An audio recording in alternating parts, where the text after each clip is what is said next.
Shalom, Betani Batam Community bersama kembali dengan kami dalam program 5 menit penuh harapan. Bapak Ibu, kita masih terus melanjutkan isu tentang kesuksesan menurut definisi Alkitab. Hari ini kita masuk kepada hari yang ketujuh bicara tentang kesuksesan Bapak Ibu.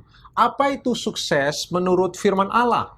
Karena kalau cara pandang kita salah tentang kesuksesan akan merusak kehidupan kita. Tapi kalau cara pandang kita benar, itu malah akan membuat potensi dalam diri kita bisa dimaksimalkan begitu rupa. Bapak Ibu yang dikasihi Tuhan, kalau kita melihat dalam Roma 13 atau Roma 12 maksud saya, ayat 3 sampai dengan ayat yang ke-8, maka kita mengetahui bahwa Tuhan memberi bakat, potensi, kemampuan masing-masing orang itu berbeda. Jelas sekali, kepada si A Tuhan beri kemampuan barangkali 5, kepada si B Tuhan beri kemampuan 7, kepada si C Tuhan beri kemampuan cuma 2. Masing-masing pribadi Tuhan memberi bakat, kemampuan, potensi yang berbeda-beda. Karena itu, menurut kebenaran firman Allah, berarti kesuksesan itu standar setiap orang akan berbeda. Saya ulang, kesuksesan atau standar kesuksesan setiap orang tidaklah sama. Karena setiap orang punya bakat, potensi, kemampuan yang berbeda-beda. Karena itu Bapak Ibu, kita perlu merenungkan bagian ini bersama-sama. Jika Tuhan menganugerahkan bakat, potensi, kemampuan setiap orang berbeda-beda, tetapi kita menuntut kesuksesan yang sama, itu tidak adil. Kita menuntut kesuksesan sama kepada setiap orang, itu tidak benar. Jika kita melihat dengan jujur kepada kebenaran firman Allah, kita harus belajar sesuai dengan firman Tuhan, menuntut kesuksesan seseorang sesuai dengan kemampuan, bakat, dan potensi yang dianugerahkan Tuhan kepadanya.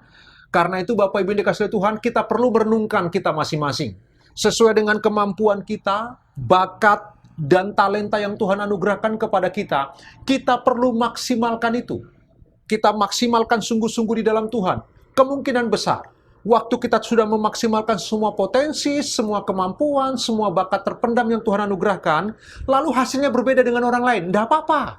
Karena masing-masing orang punya bakat berbeda. Karena itu kesuksesan setiap orang tidaklah sama.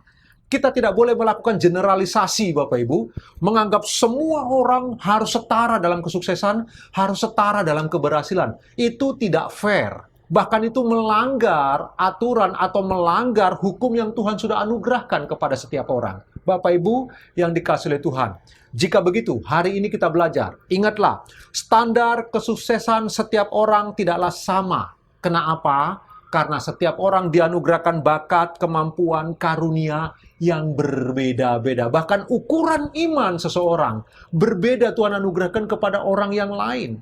Pengalaman pribadi seseorang dengan Tuhan berbeda dengan pengalaman pribadi dengan orang lain. Saya punya pengalaman pribadi, tapi pasti pengalaman pribadi saya bersama dengan Tuhan berbeda dengan pengalaman pribadi Bapak Ibu. Karena itu saya tidak bisa menuntut. Kesuksesan harus sesuai dengan apa yang saya pikirkan, sesuai dengan apa yang saya ketahui atau nilai-nilai yang saya anut. Itu tidak benar, itu tidak jujur dan tidak fair. Ingatlah baik-baik hari ini Bapak Ibu, kita belajar satu hal lagi. Kesuksesan menurut Alkitab akan berbeda-beda kepada setiap orang. Karena setiap orang beroleh bakat, kemampuan, talenta yang berbeda-beda dari Tuhan. Sepanjang hari ini Bapak Ibu, waktu Bapak Ibu beraktivitas, melakukan semua tanggung jawab kita sesuai dengan profesi yang Tuhan anugerahkan, ayo pikirkan baik-baik. Lakukanlah semua sesuai dengan kemampuanmu, sesuai dengan karuniamu, sesuai talenta yang ada padamu. Kerjakan yang terbaik. Kerjakan untuk Tuhan, apapun hasilnya. Ingatlah, kesuksesannya bukan waktu kita sama dengan orang lain. Ingat, kesuksesannya bukan waktu kita sama dengan hamba Tuhan tertentu. Bukan. Kesuksesannya, waktu kita telah bisa memaksimalkan semua potensi diri yang Tuhan anugerahkan kepada kita. Walau hasilnya berbeda dengan orang lain, tidak masalah. Yang penting, kita telah memaksimalkan semua bakat yang Tuhan anugerahkan. Sepanjang hari ini Bapak Ibu, renungkan firman Allah. Tuhan Yesus memberkati Bapak Ibu. Selamat beraktivitas.